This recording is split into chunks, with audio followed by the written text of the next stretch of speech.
Hello, good morning to all. Contents के बारे में हम डिस्कशन कर चुके थे। आज हमें कहानी यहां से शुरू करनी है, तो मैं जरा एक हाईलाइटिंग सा कलर ले लूं जिसकी विजिबिलिटी ज्यादा हो। चलिए अब यहां से हम शुरू करते हैं। हम पिछले सेक्शंस में बात कर चुके हैं 1 to 5 हमने सारे डिस्कशंस कर लिए थे। वेरियल प्लेसेस की, earlier cities, Indus valley civilization की मैंने बात की थी, मोहनजोदाड़ो की बात कर ली थी मैंने, हड़प्पा की, लोथल की, धोलावीरा, तमाम जगहों की हमने बातें कर ली थी। उसके बाद हमने नियोलिथिक, पैलियोलिथिक और मीसोलिथिक एज के बारे में भी पढ़ दिया था। हमने ये भी देख लिया था कि किस तरीके से अर्लीस्ट लाइफ कहां से आई, किस तरीके से चीजें डेवलप हो रही थी। हमने लेटर वैदिक पीरियड के बारे में पढ़ दिया। बुक्स एंड बरियल के टाइम पे हमने पढ़ा किस तरीके से आपका अर्ली वैदिक पीरियड है। अर्ली वैदिक पीरियड में मैंने आपको टाइमलाइन भी ड्रॉ करके बताई थी, जो कि मैं चैप्टर में हर जगह जहां भी जरूरत पड़ेगी मैं वहां पर आपको टाइमलाइन ड्रॉ करके बताऊंगा। यहां मैंने आपसे कहा था कि 2700 बीसी में आपकी इंडस वैली सिविलाइजेशन आने वाली है, और यहां पर 1500 बीसी के आसपास आपका अर्ली वैदिक एरा आने वाला है। ये सारी चीजें मैं आपको समझाता जा रहा था। अब हम बात करने वाले किंगडम्स, किंग्स की, किस तरीके से अर्ली रिपब्लिक्स आते हैं, नए नए किंगडम्स जो इमर्ज होकर आएंगे, जैसे जनपद, जन बनेंगे, फिर जनपद बनेंगे, फिर जनपद के बाद महाजनपद बनेंगे, और फिर बड़े बड़े किंगडम्स आने वाले हैं, इनकी बात की जाएगी। उसके बाद हम न्यू आइडियाज की बात करेंगे, जैसे बुद्धिज्म है, जैनिज्म है, ये इंपॉर्टेंट जो न्यू आइडियाज आपके इमर्ज हो रहे थे उसके बारे में डिस्कशन होगा। एम्परर अशोक के बारे में डिस्कशन करेंगे, जो कि greatest one among the greatest king थे मौर्यन एम्पायर के।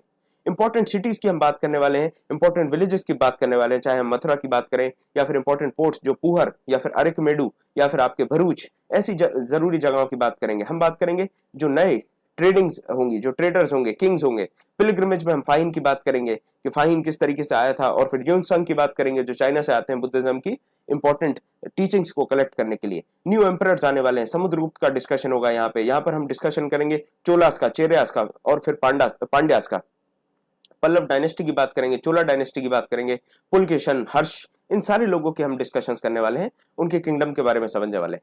और फाइनली हम जो हमारा 12th चैप्टर उसमें पढ़ेंगे किस तरीके की बिल्डिंग्स थी, चाहे वो स्तूपा है या फिर वो टेम्पल्स हैं, ये सारे डिस्कशंस मैं आपसे करने वाला हूं फाइनली जो हमारा 12th चैप्टर होगा उसमें। आज हम स्टार्ट करने वाले हैं पार्ट टू में हम पढ़ेंगे 6 चैप्टर से। जिनने भी हमारा पार्ट 1 नहीं देखा है मैं उनसे अनुरोध करूंगा, उनसे मैं रिक्वेस्ट करूंगा कि आप हमारा 1 से 5 जो चैप्टर था उसको आप देख लें। उस समराइज सीरीज को अगर आप देख लेंगे तो आपको काफी अच्छे से ये वाली कहानी समझ में आ जाएगी, क्योंकि शुरुआत वहीं से हुई है। आप जो पिक्चर देख रहे हैं वो इंटरवल के बाद की देख रहे हैं। ये इंटरवल के पहले की कहानी अगर आपको समझनी है तो उसके लिए आपको पुरानी पिक्चर देखनी पड़ेगी, आपको वो सीरीज अटेंड करनी होगी। अब हम बात करें राजास की। पर्टिकुलरली जब हम अर्ली वैदिक पीरियड की बात कर रहे थे वहां पर हमने बात की थी किस तरीके के राजा होते थे। उस समय के राजा को पर्टिकुलरली वो टैक्सेस नहीं लेते थे, स्टैंडिंग आर्मी नहीं थी, स्टैंडिंग आर्मी भी नहीं थी, टैक्सेस भी नहीं ले रहे, इस तरीके से हम समझने वाले हैं। और जो आपका राजा की जो पोस्ट है, ये पोस्ट क्या हेरिडिटरी थी, वो भी हेरिडिटरी भी नहीं थी ये पोस्ट। ये सारी चीजें हमने देखी आपके अर्ली वैदिक पीरियड में। जब हम लेटर वैदिक पीरियड की तरफ पढ़ेंगे तो हम जब लेटर वैदिक पीरियड की तरफ बढ़ेंगे तो मैं इसको ड्रॉ करके बता देता हूं टाइमलाइन पे। यहाँ पर 0 जो है इसको हम कहते हैं बर्थ ऑफ क्राइस्ट, इस तरफ की चीज को एनो डोमिनी कहा जाता है, या फिर आप कहते हैं कॉमन एरा, और इस तरफ की चीज को आप पढ़ते हैं BCE या फिर बिफोर कॉमन एरा। अब यहां पर देखिए, हम यहां पर ड्रॉ कर रहे थे लगभग 1500 के आसपास, 1500 BC में आपका ऋग्वेदिक टाइम होता है और अर्ली ऋग्वेदिक टाइम होता है। धीरे धीरे जब आप इस तरफ बढ़ने लगेंगे, नियरली 1000 ईयर्स, 1000 BC के आसपास आप देखेंगे कि राजास बनना चालू होंगे। राजास के साथ जो किस तरीके से चेंजेस आएंगे उसके बारे में हम बात करेंगे। राजास का चूजिंग ऑफ राजास आ जाएगा। राजास में भी पर्टिकुलरली आप देखें जो जन हैं, जो लोग हैं, कॉमन पीपल हैं, जनसंघ कहते हैं जिस तरीके से, या फिर हम जनगणना कहते हैं, मींस द पीपल। जब ये सब एक राजा को चूज करते हैं उस तरीके से डिफरेंसेस चालू हो जाते हैं। एक राजा को जनों के द्वारा चुना जाने लगा और उसके बाद वो राजा बनाया जाने लगा। अब जब राजा बनाया जाएगा तो फिर इंपॉर्टेंट यज्ञ होंगे, जो स्टार्टिंग में इंपॉर्टेंट यज्ञ होंगे। उन यज्ञ में से एक इंपॉर्टेंट यज्ञ था अश्वमेध यज्ञ। अश्वमेध यज्ञ बहुत इंपॉर्टेंट रिचुअल है, बहुत इंपॉर्टेंट आप मान सकते हैं एक यज्ञ होता है। उसके बारे में मैं जरा आपको समझा दूं। अश्वमेध यज्ञ में ऐसा किया करते थे। अब देखिए, अश्वमेध यज्ञ जो है उसमें क्या किया जाता था, एक राजा घोड़े को खुला छोड़ देता था।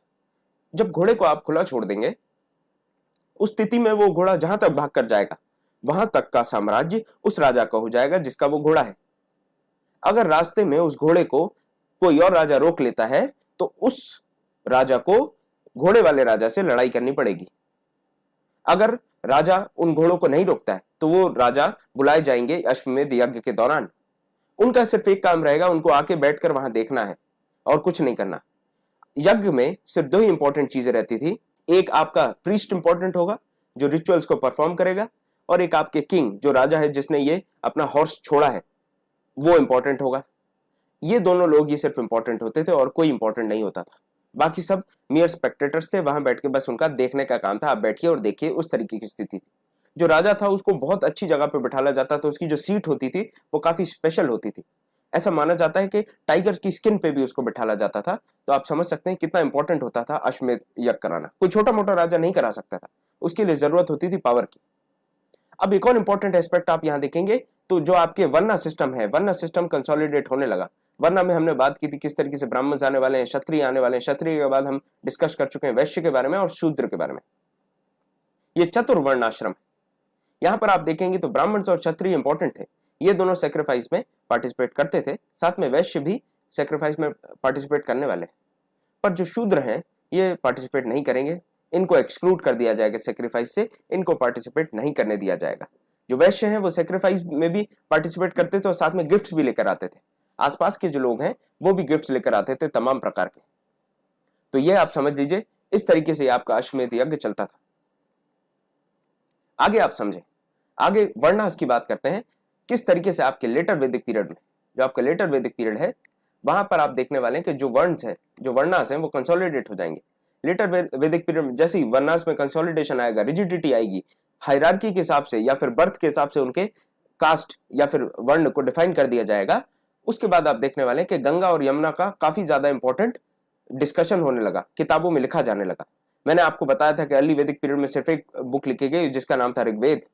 उसके बाद आप देखने वाले हैं आएगा सामवेद, फिर आएगी यजुर्वेद और फिर आएगी अथर्ववेद।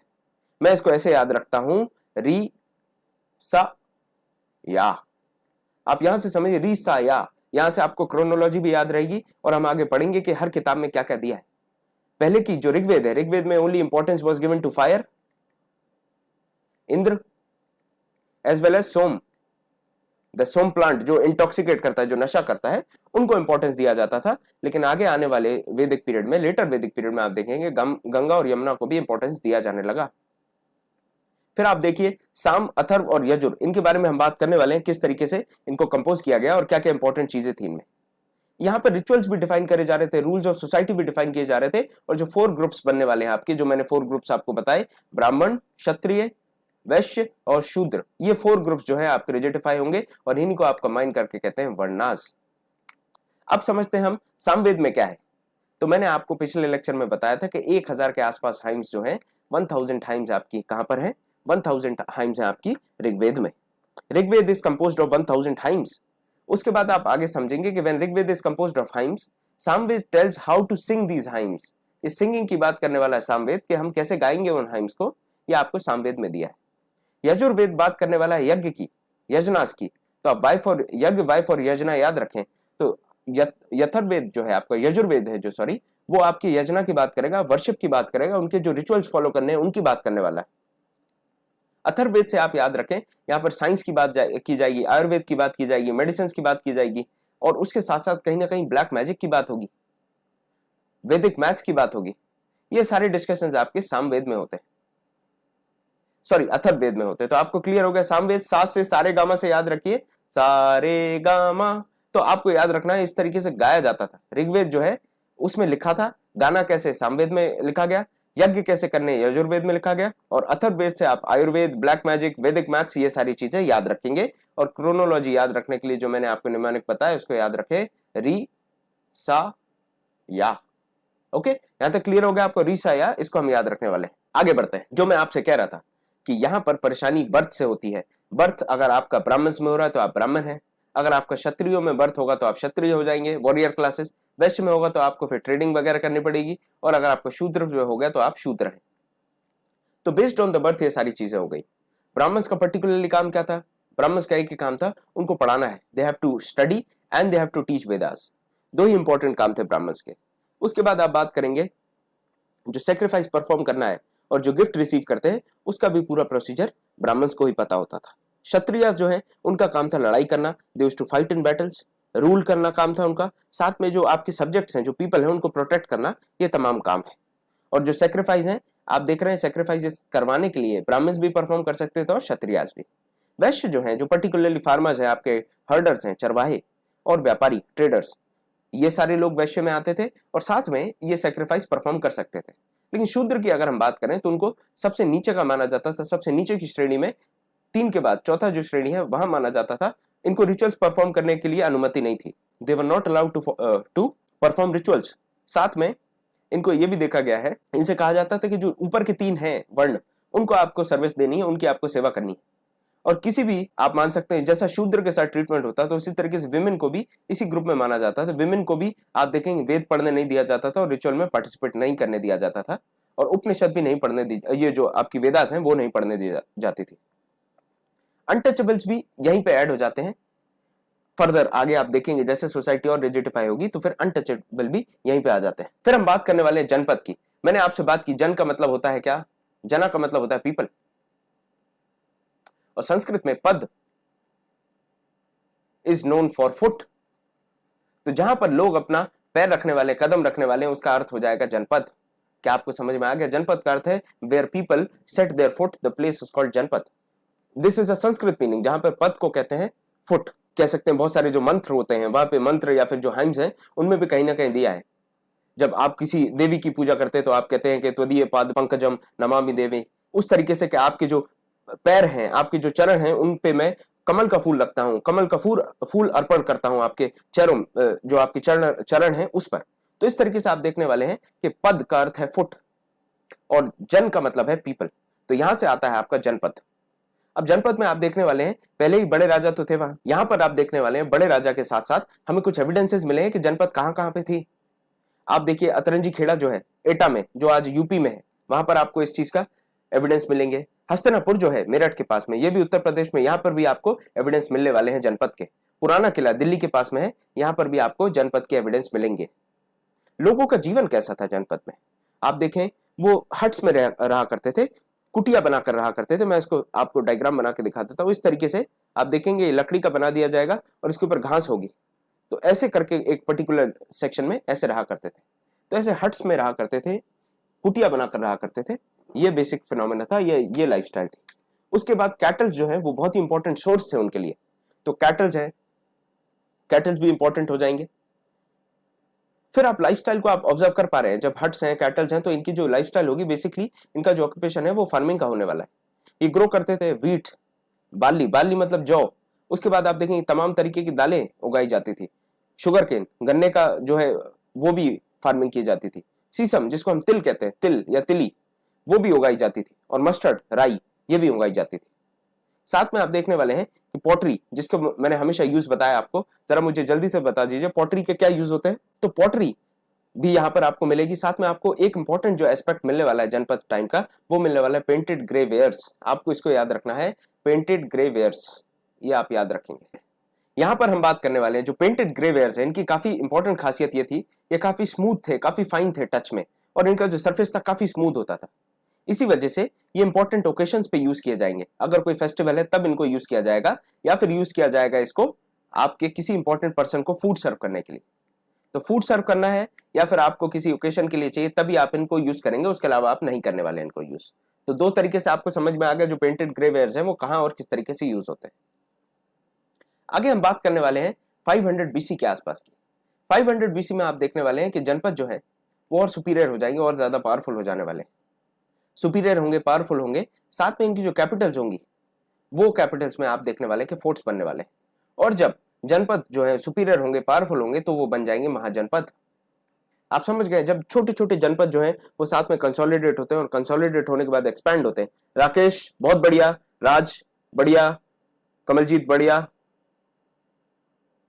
ओके। तो यहां देखिए, यहां पर आप देखने वाले हैं कि महाजनपद बन जाएंगे जब जनपद कंसोलिडेट होंगे। तब हर महाजनपद की एक कैपिटल सिटी होती थी और कैपिटल सिटी में इन्होंने फोर्ट्स बनाए थे, काफी बड़े बड़े फोर्ट्स बनाए थे। ये फोर्ट्स हमने बात की थी आपसे इंडस वैली सिविलाइजेशन के टाइम पे भी, कि जो वेस्ट साइड होगी वहां पर आपको सीटाडेल मिलेगा और जो ईस्ट साइड होगी वहां पर आपको कॉमन लाइफ के या कॉमन लोगों के घर मिलने वाले। ये जो सीटाडेल है इससे भी बड़ा कंस्ट्रक्शन होता था इन फोर्ट्स का, और इन फोर्ट्स को बनाया जाता था बहुत सारे वुड को यूज करके, ब्रिक्स और स्टोन्स को यूज करके। अगर आप बात करें तो इसके क्या फायदे होते होंगे, तो सबसे पहले परेशानी ये थी कि हमेशा राजा को ये लगता था कि अटैक हो सकता है कभी भी। अटैक से बचने के लिए जो फोर्ट्स हैं आपके प्रोटेक्शन का काम करते थे। उसके बाद आप देखेंगे शो ऑफ। कोई भी बड़ा आदमी है, कोई भी धनी आदमी है, तो उसकी एक आदत होती है, वो बड़ा घर बनाएगा। अंबानी साहब हैं, उन्हें इतना बड़ा घर बनाया है, मेरे हिसाब से शायद 9,000 करोड़, या मुझे नहीं मालूम, काफी करोड़ों का उन्हें मकान बनाया है, इतना बड़ा। शायद वो उसमें दिन में 2 घंटे भी नहीं रह पाते होंगे, लेकिन उन्हें अपनी शान और शौकत दिखाने के लिए इतने बड़े मकान का निर्माण किया है। आपने देखा होगा, एंटीला नाम सुना होगा आपने, जो अंबानी का मकान है। चिरांद यूपी में है, यूपी में नहीं है राकेश, इट्स इन बिहार। तो आप देखिए, जब अंबानी ने जो घर बनाया, इतना बड़ा बनाया घर, तो उसी तरीके से राजा भी अपनी जो वेल्थ है या फिर अपना जो पावर है उसको शो ऑफ करेगा। और जब वेल्थ और पावर को शो ऑफ करेगा तो उसके लिए वो फोर्ट्स बनाएगा बड़े बड़े। उसके अलावा जो उस फोर्ट के अंदर, पर्टिकुलरली उस फोर्ट एरिया के अंदर जो रहने वाला है, उस लोगों पे कंट्रोल करना भी आसान हो जाएगा राजा के लिए। ये सारी वजह थी जिसकी वजह से इतने बड़े बड़े फोर्ट्स बनाए जाते थे महाजनपद टाइम पे। इसके बाद आप देखने वाले हैं कि किस तरीके से प्लानिंग होती होगी। अब समझिए, इतना बड़ा मेगा स्ट्रक्चर बनाना है। मेगा स्ट्रक्चर बनाने के लिए आपको जो रिक्वायरमेंट्स, चाहे ब्रिक की रिक्वायरमेंट है, या फिर आपको रिक्वायरमेंट पड़ने वाली है स्टोन्स की, या फिर वुड की, या फिर आपको लेबर्स की रिक्वायरमेंट पड़ने वाली है, उन सब की आप रिक्वायरमेंट कैसे फुलफिल करने वाले हैं, इसके लिए आपको एक प्रॉपर प्लानिंग की जरूरत पड़ेगी। प्लानिंग चाहिए, लेबर रिसोर्सेज चाहिए, मेन, विमेन और बच्चे हजारों की तादाद में, in number of thousands, they would be working day and night to make such a mega structure possible. एक और इंपॉर्टेंट चीज जो मैं आपको बताना चाहता हूं, यहां पर जैसे ही महाजनपद आता है, स्टैंडिंग आर्मी की बात होने लगी कि एक सैलरी पेड आर्मी आपकी जो साल भर रहेगी, वो चीज आएगी यहां पर। इसको मैं ऐसे समझाता हूं, हमेशा की तरह हमारा जो फॉर्मूला है कि अगर आपको एक बड़ी एम्पायर बनानी, उसके लिए आपको इकोनॉमी पावरफुल चाहिए। यहां पर आप देखेंगे, जब महाजनपद बन गया, आपको स्टैंडिंग आर्मी की जरूरत है। स्टैंडिंग आर्मी चाहिए अगर आपको, तो उनको आपको सैलरी पे करनी है। अगर आपको सैलरी पे करनी है, उसके लिए आपको क्या चाहिए? रेवेन्यू। और यहां से ये रेवेन्यू इकट्ठा करने लगेंगे, और रेवेन्यू इकट्ठा करके ये बनाने वाले हैं कॉइन्स। कॉइन्स पे पंचिंग होने वाली है। और यहां पर हमने अभी तक नंबर ऑफ महाजनपद की बात नहीं की। मैं आपको बताता हूं, 16 महाजनपद थे। कितने महाजनपद थे? 16 के empire is equal to economy. ठीक है, तो 16 महाजनपद थे। 16 का हम एक बार देख लेते हैं। वेस्ट से ईस्ट की तरफ हम बढ़ेंगे और हम डिस्कशन करेंगे। सबसे पहले आप देखिए कंबुज। कंबुज बहुत ही इंपॉर्टेंट महाजनपद था। फिर आता है गांधार। गांधार के बाद आएगा कुरु। कुरु के बाद आने वाला है आपका पंचाल, कौशला। फिर आएगा मल्ल। यहां मल्ल जो है, यहीं से आपके बुद्धा बिलोंग करते थे। Buddha belong to Sakya clan of Malla Mahajanapada. Vajji, यहां पर आपके वर्धमान महावीर जो है, जैनिज्म से रिलेटेड जो थे, वो यहां से बिलोंग करते थे। Mahavir, Mahavir belong to Vajji. फिर आप देखें मगध, अंग, काशी, वत्स। यहां पर आप देखें अवंती, सुरसेना, मत्स्य, यहां पर असका, और यहां पे छेदी या फिर चेटिया कहते थे इसको। तो इस तरीके से इंपॉर्टेंट महाजनपद हमने सर्कल आउट कर लिया। हमने समझ लिया कि किस किस प्रकार के महाजनपद होने वाले हैं। अब आगे हम समझते हैं, मैंने हमेशा आपको बताया है कि अगर हम E इक्वल्स टू E वाले फॉर्मूले को लें, तो हमें रेवेन्यू चाहिए। We need revenue for economy, because revenue is directly proportional to economic growth. आपको बात समझ में आ रही है? अगर जीडीपी ग्रोथ में कहीं ना कहीं रेवेन्यू बहुत इंपॉर्टेंट रोल प्ले करने वाला है। रेवेन्यू आपका कहां से आने वाला है? रेवेन्यू आने वाला है आपका टैक्सेस से। अब इंपॉर्टेंट ये है समझना कि टैक्सेशन सिस्टम कैसा है। अर्ली वैदिक पीरियड में हमने देखा था कि जो किंग है, king was not allowed to take taxes. अब आप लेटर वैदिक पीरियड में ये देखेंगे, एक नई डेवलपमेंट होकर आती है कि अब किंग्स जो हैं, they are allowed to take taxes, और वो टैक्सेस कलेक्ट करते हैं। अब देखिए किस तरीके से टैक्सेस कलेक्ट किए जाते हैं। पहले जो टैक्सेस थे वो कहा जाता था वॉलंटरी इन नेचर थे, कि आपको देना दीजिए, नहीं देना नहीं दीजिए। अब आपके जो टैक्सेस हैं वो हो जाएंगे आपके मैंडेटरी। आपको टैक्सेस देने पड़ेंगे। पर्टिकुलरली ऑफिशियल्स अपॉइंट होंगे इस चीज के लिए, जो कि टैक्सेस कलेक्ट करने वाले हैं। चाहे फार्मर है, फार्मर की बात करें तो फार्मर को टैक्स देने, फार्मर टैक्स देगा इन द फॉर्म ऑफ प्रोड्यूस। अगर उन्हें जिस भी प्रकार की खेती कर रहे हैं, 1/6 of their produce, 1/6 of produce आपको देना पड़ेगा इन द फॉर्म ऑफ टैक्स, जिसको कहा जाता था भागा। भागा, या फिर आप हिंदी में पढ़ेंगे तो भाग पढ़ेंगे। हिंदी में अगर आप इंग्लिश में पढ़ते तो एक ए ऐड हो जाता है। तो भागा जो है वो आपको देना पड़ेगा फार्मर्स को। जो आपके ट्रेडर्स हैं उनको भी कुछ ना कुछ देना पड़ेगा, क्योंकि ट्रेडर्स वहां पर जो मार्केट में ये इंपोर्ट एक्सपोर्ट एक्टिविटीज करने वाले हैं, उसके ऊपर टैक्स लगाया जाता था, ड्यूटीज लगाई जाती थी, और वो ट्रेडर्स पे करते थे। जो आपके क्राफ्टमैन है, क्राफ्टमैन आप देखेंगे कि इनका काम था चीजें बनाना, तो राजा के लिए ये एक दिन महीने में काम करते थे और राजा के लिए चीजें बनाते थे। तो they used to give tax in the form of labour. Farmer is giving tax in the form of produce. आप देखिए यहाँ पर जो कल्चरल जो एग्रीकल्चर प्रोड्यूस है उसके फॉर्म में फार्मर को दिया जा रहा है। यहाँ पर ट्रेडर जो है वो आपके इंपोर्ट एक्सपोर्ट पे देगा पैसा, क्राफ्टमैन जो है वो लेबर के फॉर्म में देने वाला है, और जो हर्डमैन है, जो आपके हर्ड्स हैं, जो वो क्या करेंगे, हर्ड्स आप समझते हैं जो जानवर पालने वाले, वो एनिमल्स देंगे किंग को, वो एनिमल्स देने वाले किंग को। हंटर्स की बात करेंगे तो आप हंटर और गैदरर ये फॉरेस्ट में जाते हैं, तो जो फॉरेस्ट प्रोड्यूस है वो लेकर आएंगे किंग के लिए, तो फॉरेस्ट प्रोड्यूस देने वाले हंटर गैदरर्स। इस तरीके से पूरा टैक्सेशन सिस्टम चलता था। आगे बढ़ते हैं, तो जैसा कि आपकी इकोनॉमी ग्रो कर रही है, रेवेन्यू बढ़ रहा है, रेवेन्यू बढ़ेगा तो कहीं ना कहीं आपकी पॉपुलेशन भी बढ़ेगी, पॉपुलेशन बढ़ रही है तो आपको फूड की जो सप्लाई है उसको आपको इंक्रीज करना पड़ेगा। Simple economics. Food supply increase करने के लिए आपको एग्रीकल्चर में डेवलपमेंट लाने होंगे, जो हमने भी कोशिश की थी 1960s के आसपास, 96 पर्टिकुलरली देखे हम, तो हमारे यहाँ क्या आया था, ग्रीन रेवोल्यूशन आया था, जहां पर हमने फूड में हमने सफिशिएंसी पाली थी, वी एस्टैब्लिश फूड सफिशिएंसी। अब यहां पर हम देखने वाले हैं, यहां पे भी कुछ इंपॉर्टेंट चेंजेस आएंगे जिससे एग्रीकल्चरल डेवलपमेंट्स होंगी और इतने बड़े साम्राज्य, इतने बड़े किंगडम को आप सस्टेन कर पाएंगे। इसमें इंपॉर्टेंट रोल जो प्ले किया वो किया आयरन ने। जो आयरन क्लॉथ है उससे आप जो गीली मिट्टी है, क्लेई सॉइल है, उसको भी आप काफी अच्छे से प्लॉइंग कर सकते हैं। जो आपकी खेत है उसको आप अच्छे से जोत सकते हैं, और अगर आप खेत को प्रॉपर्ली उसको सर्कुलेट करेंगे उसकी सॉइल को, तो आपको काफी आसानी से अच्छी खासी फसल मिल जाएगी। इसके बाद एक और इंपॉर्टेंट एस्पेक्ट है ट्रांसप्लांटेशन ऑफ पैडी। पैडी मतलब धान, इसको पहले सीधे इसके बीज लगाए जाते थे जिससे आपकी प्रोडक्शन कम रहती थी।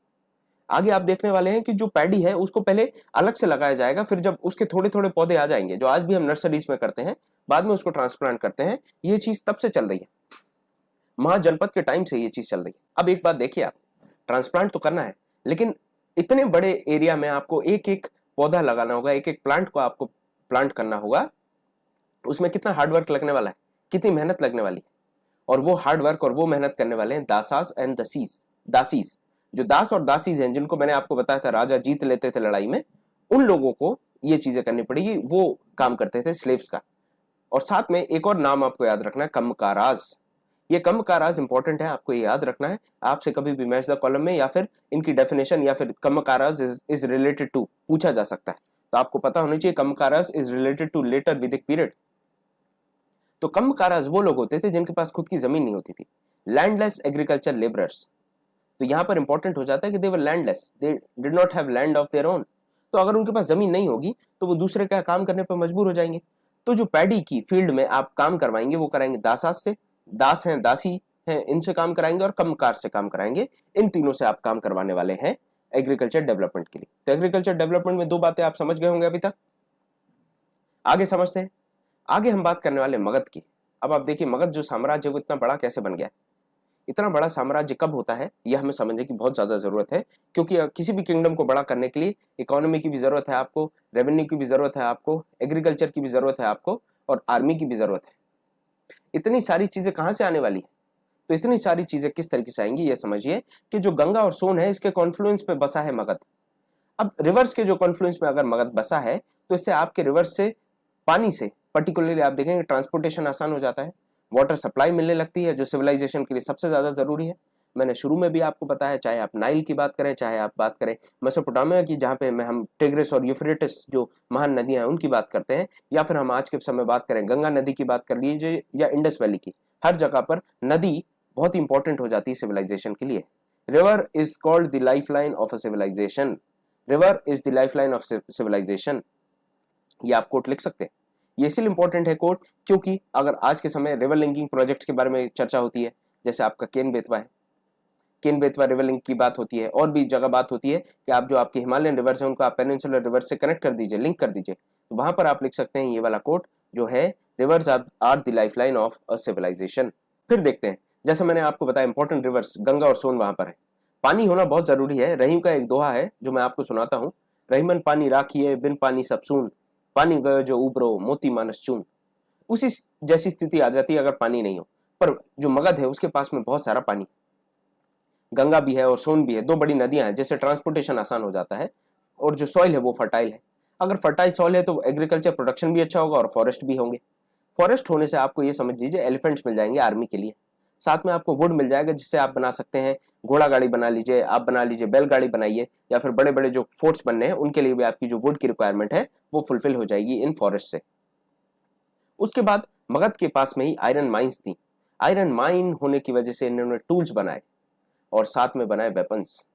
तो टूल्स और वेपन्स बनाना शुरू किया इन्होंने मगध की आयरन माइंस की वजह से। अब हम बात करते हैं कुछ बहुत ही ज्यादा इंपॉर्टेंट रूलर्स जो आए, जैसे बिंबिसार और फिर उनके बेटे अजातशत्रु, और उसके बाद आए महापद्मनंदा। ये दो तीन लोग जो हमें याद रखने काफी इंपॉर्टेंट रूलर्स रहेंगे ये मगध साम्राज्य के, मगध किंगडम के। फिर आप आ जाइए आगे। जी हाँ, एलुवियल सॉइल, बिल्कुल आप सही कह रहे हैं। अब यहाँ पर हम देखेंगे जो मगध था, मगध का इनिशियल लेवल पे आपका जो कैपिटल रहेगा वो रहेगा राजगीर। जो राजगीर है उसको आज के समय राजगीर कहते हैं, उस समय उसको कहा जाता था राजगृहा, जो कि बिहार में है। लेटर ऑन इसको कन्वर्ट करके पाटलिपुत्र बना दिया जाता है, जो कि है पटना। पटना या पाटलिपुत्र बन जाता है मगध का कैपिटल। इसके साथ कहानी जाननी जरूरी है हमें सिकंदर की। सिकंदर या अलेक्जेंडर, सिकंदर जिसको हम अलेक्जेंडर कहते हैं इंग्लिश में, वो विश्व विजेता बनना चाहता था, वो दुनिया पर राज करना चाहता था। और ये बचपन से ही एक सपना लेके ये चल दिया कि मुझे इस पूरी दुनिया पर राज करना है। जब ये काफी छोटी उम्र का था, इसने अपनी फौज को लिया और इजिप्ट, वेस्ट एशिया, इन तमाम जगहों को जीत लिया। उसके बाद इसकी पूरी फौज पहुंचती है ब्यास। ब्यास नदी के पास जब पहुंचती है, जो कि इंडस की ट्रिब्यूटरी है, आप ये समझिए ये आपकी ब्यास नदी है और यहाँ पर इनकी फौज थी, यहाँ पर उनकी पूरी आर्मी है। ये ईस्ट में नहीं जा रहे थे, ये ईस्ट है, यहाँ पर पूरा मगध साम्राज्य था। इनकी जो आर्मी है इनने मना कर दिया था ईस्ट जाने के लिए। क्यों मना कर दिया था? क्योंकि इनको ऐसी खबर मिली थी कि आपका जो मगध साम्राज्य है उसकी फौज बहुत बड़ी है, उसके पास बहुत सारे हाथी हैं, बहुत सारे घोड़े हैं, बहुत सारे सोल्जर्स हैं जो हमें आसानी से खत्म कर सकते हैं, इसीलिए हम आगे नहीं बढ़ेंगे, हमें अपनी जान प्यारी है। और यहां से उनकी फौज वापस लौट जाती है और अलेक्जेंडर का सपना अधूरा रह जाता है विश्व विजेता बनने का, और रास्ते में वो मर जाता है। आगे हम बात करने वाले हैं वज्जी की। वज्जी जहां से आपके वर्तमान महावीर बिलोंग करते हैं, इनका हम डिस्कशन करते हैं। ये गण या संघ था। गण का अर्थ होता है ग्रुप ऑफ पीपल,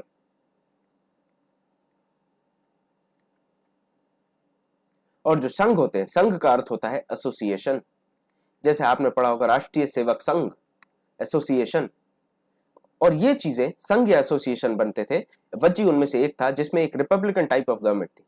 कहने का मतलब यह है कि यहां पर एक किंग नहीं था, there was no one king. One king वाला आइडिया नहीं था यहां पर, बल्कि यहां पर मल्टीपल किंग्स थे।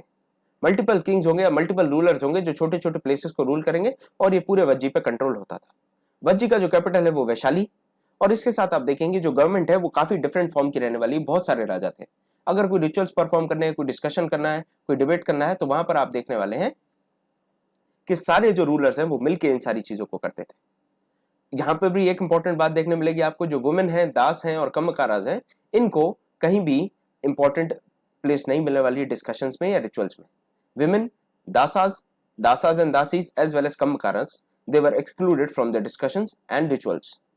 बुद्ध और महावीर भी इसी तरीके का मैं बता रहा हूं आपको, जो संघ है, संघ या गण, इस तरीके की जगह से, इस तरीके के महाजनपद से बिलोंग करते थे। बुद्ध जो है आपके, मैंने बताया मल्ल जो महाजनपद था वहां से बिलोंग करते थे, और वज्जी से आपके वर्तमान महावीर बिलोंग करते थे। अब यहाँ पर बहुत सारे जो राज आप समझ सकते हैं, जैसे मगध है बहुत ही पावरफुल है, और भी बहुत सारे जो महाजनपद थे वो एक दूसरे को आप कह सकते हैं एक्सपेंड करने की कोशिश करते हैं। वो चाहते थे कि हम अपने एरिया को और ज्यादा एक्सपेंड करें, और वो अपना जो इन्फ्लुएंस है उसको एक्सरसाइज करने का प्रयास करते थे। पर उसके बावजूद भी 500 एडी तक ये सस्टेन करते रहे, और 500 एडी तक ये चलते रहे। मतलब आप ये समझिए यहाँ 500 साल तक ये चलते रहे। 1500 साल पहले ही जाकर, हमसे 1500 साल पहले ही आप समझ सकते हैं ये संघ या फिर ये गनाज खत्म हुए, जब गुप्तास ने इनको कंप्लीटली कैप्चर कर लिया। इसके पीछे बहुत अच्छी कहानी है जो आपके किताब में दी है, वो मैं आपके साथ शेयर करना चाहूंगा। जो अजात शत्रु है, जो आपके मगध के राजा होने हैं पॉपुलर, मैंने यहाँ पे आपको बताया भी है, अजात शत्रु ये हमला करने का सोचते हैं वज्जी पर। तो ये बुद्ध कंटेम्पररी थे अजात शत्रु और बिंबिसार के। इनसे पूछा जाता है कि क्या मैं वज्जी पर हमला करूं? तब बुद्ध ये बताते हैं, जो उनकी दिग् निकाय किताब है उसमें ये दिया है, बुद्ध की दिग् निकाय किताब में ये दिया है, जो अजात शत्रु एंड वज्जी की चर्चा कर रहा हूं मैं, ये दिग् निकाय किताब में दिया गया है कि बुद्ध ने कहा था अगर वज्जी के लोग ये जो मीटिंग्स होती हैं, ये जो असेंबलीज हैं, ये करते रहेंगे, अगर वो साथ में काम करेंगे, साथ में मिलकर काम करेंगे, जो उनके रूल्स हैं, जो उनके नियम हैं, उनका पालन करेंगे, बड़ों की इज्जत करेंगे, सम्मान करेंगे, महिलाओं को फ्री छोड़ेंगे, अगर वो आजाद रहेंगी, उनको स्लेव नहीं बनाया जाएगा, और जो बुद्धिस्ट भिक्षुज हैं या फिर ब्राह्मण्स हैं उनके लिए चैत्य होंगे या श्राइन्स बने होंगे और उनको मेंटेन किया जाएगा, और जो महान लोग हैं, जो पढ़े लिखे ज्ञानी लोग हैं, उनका सम्मान किया जाएगा, तो वज्जी हमेशा ही प्रॉस्पर करेगा, हमेशा ही फलता फूलता रहेगा। ये वाली बात बुद्धा ने कही थी वज्जी के बारे में। आप समझ गए होंगे। इसीलिए 500 एडी आने तक यहाँ के जो संघ हैं वो चलते रहे। मैंने आपको 500 एडी ड्रॉ करके भी बताया था। 500 एडी आने तक यहाँ पर आपका पूरा संघ जो है वो चलता रहा। अब हम बात करते हैं इंटरनेशनल एंगल की। हमेशा मैं इंटरनेशनल चीजों की आपसे बात करता हूं। अब यहाँ पर मैं बात करना चाह रहा था इंटरनेशनल लेवल की, जो ग्रीस और एथेंस है। यहाँ पर आप देखेंगे 500 बीसी के आसपास, 500 बीसी, यहाँ पर आप देखिए 0 से 500 साल पहले यहाँ पर डेमोक्रेसी कहते थे इस गवर्नमेंट को। एक फॉर्म ऑफ गवर्नमेंट थी जिसको डेमोक्रेसी कहा जाता था, और ये लगभग 200 साल चलती है। इसमें जैसा हमारे वज्जी का सिस्टम था उसी तरीके का सिस्टम यहाँ पर भी था। यहाँ पर भी बिल्कुल सेम सिस्टम रहने वाला है। जो 30 से ऊपर की उम्र के लोग होते थे, जो मेन होते थे, उनको फुल सिटीजनशिप दी जाती थी उनकी सिटीज की। उसके अलावा आप देखेंगे कि जो सारे सिटीजन हैं उनको मीटिंग अटेंड करनी है। जो इंपॉर्टेंट जो आपकी अपॉइंटमेंट्स होने वाली है वो लॉटरी से होने वाली है। लॉटरी सिस्टम से इंपॉर्टेंट अपॉइंटमेंट्स होंगे। और साथ में जो विमेन है या फिर जो स्लेव हैं उनको सिटीजन्स कंसिडर नहीं किया जाएगा। ये जो स्लेव्स हैं ये माइंस में काम करेंगे, बिल्डिंग्स बनाने का काम करेंगे, लेकिन इनको सिटीजन्स नहीं माना जाएगा। साथ में जो आपके ट्रेडर्स हैं उनको भी सिटीजन्स नहीं माना जाता था। ये आपको याद रखना है ग्रीस या एथेंस के बारे में। तो यहां तक हमने चर्चा कर ली है। एक बार मैं आपके लिए समराइज करता हूं। आप देखेंगे जनपद, जना, फिर यहां से आप आगे आएंगे तो यहां आप देखने वाले जनपद, इसके आगे हम देखने वाले महाजनपद। यहां तक हमने समझ लिया था इस चैप्टर में। महाजनपद के बाद कुछ इंपॉर्टेंट महाजनपद, जहां पे हमने बात की मगध की, मगध की बात हमने बात की वज्जी की, वज्जी के साथ हमने बात यह भी की कि बुद्ध और जैनिज्म कहां से ओरिजिनेट हुए।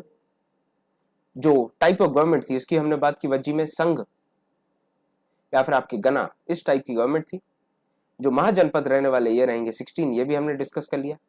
डेमोक्रेसी के बारे में हमने बात की, जो डेमोक्रेसी आपकी ग्रीस और एथेंस में रहने वाली है, इसके बारे में हमने चर्चा कर ली। तो यहां तक हमने इस चैप्टर को सम अप कर लिया है। जी हाँ, कह सकते हैं डेमोक्रेटिक गवर्नमेंट थी, डेमोक्रेटिक भी कह सकते हैं, या फिर यह कह सकते हैं मल्टीपल नंबर ऑफ रूलर्स थे। यहाँ पर एक किंग नहीं होने वाला, ऑटोक्रेटिक नहीं होने वाले हैं। यहाँ पर मल्टीपल रूलर्स थे जो असेंबलीज में बैठ के डिसीजंस लेते थे।